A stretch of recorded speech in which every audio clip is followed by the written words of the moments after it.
મોરબીના જે સળગતા પ્રશ્નો છે, એક તો મેં વાત કરી આ ફાઇનાન્સરોની, બીજા જે પ્રશ્ન છે લુખાઓના. મેં હમણાં 5 દિવસ પહેલા એક ફુલઝર ગામની ઘટનામાં સ્ટેટમેન્ટ આપ્યું તો મને એવું કીધું કે તમે જે આ લુખા સામે લુખા બોલો છો એ ના બોલવું જોઈએ. એટલે આજે હું થોડુંક એમાં ફેરફાર કરું છું કે લુખાઓના તાકાતને તોડવા માટે આપણા સમાજે સુરવીર પેદા કરવા પડશે. અને આ જે સુરવીરો છે એ આપણી વચ્ચે જ છે. એમને આપણે મદદ કરવાની છે, એને આપણે પ્રોત્સાહન આપવાનું છે.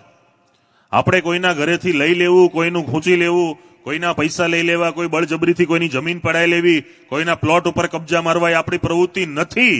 પરંતુ મારીને તમારી 7 પેઢીની સાચવેલી મિલકત ઉપર 7 બારમાં કોઈ એક આંગળી ઊંચી કરી જાય તો સુરવીરોની ફોજ ત્યાં આવી જોઈએ. અને આ સેવા સંઘનું એ કામ છે.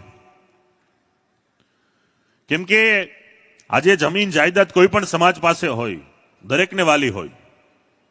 ખૂબ મહેનતથી, ખૂબ કાર્યથી અને ખૂબ કર્મથી, આ બધી પ્રવૃત્તિઓથી પોતાના કેટલાય એમાં આહુતિઓ આપી હોય છે, લોહી રેડ્યું હોય છે, ત્યારે આવી જમીનો અને જાયદાદ થતી હોય છે. ગામડાઓની અંદર આજે એક ટ્રેન્ડ આવ્યો છે કે એક અસામાજિક તત્વ કે લુખો હોય, તમારા ગામમાં કોઈને નાની એવી જમીન વેચવાની હોય એટલે સમજો કે માર્કેટમાં 4 લાખ ભાવ હાલતો હોય તો એ 5 લાખ આપીને લઈ લે 10 વીઘા. એટલે પહેલા ખેડૂતના ખેતરને પણ એવું થાય કે મારી જમીનનો ખૂબ સારો ભાવ આવ્યો છે. પછી આજુબાજુમાં કાકાના, દાદાના, બાપાના જે પણ 4-5 ભાઈઓના જમીનના 7 બારના સેઢા જે અડતા હોય એને ધીમે ધીમે ત્રાસ આપે. એટલે એનો ત્રાસ એટલો વધી જાય કે 5 વર્ષ પછી એ જમીનનું મૂલ્ય 6 લાખ થઈ ગયું હોય, પણ એ આજુબાજુના 4 સેઢાવાળા એટલા કંટાળી જાય કે 3 લાખમાં હવે દઈ દેવી છે. એટલે મૂળ સરવાળે એ 3 લાખની જમીન બીજી 20-30 વીઘા કવર કરી લઈ.